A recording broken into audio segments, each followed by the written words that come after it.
How to share a ChatGPT conversation. Sharing a ChatGPT conversation is very simple. All you have to do is you can do this from the app or from the website. So open the ChatGPT app on your mobile phone, go to the menu bar, and simply basically you can try to go to that certain particular options of the chat that you want to share with someone.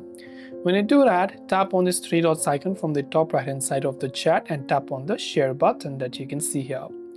When you do that, you'll see the option share link to chat. If this option is grayed out, just scroll down your chat a couple of steps below and only then you'll actually enable this share link option. So tap on share link and copy the link, and you can send this link to anybody who taps on the link will be able to share a ChatGPT conversation.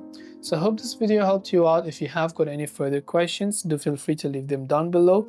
Thank you for watching till the very end, and see you soon as always in the next video.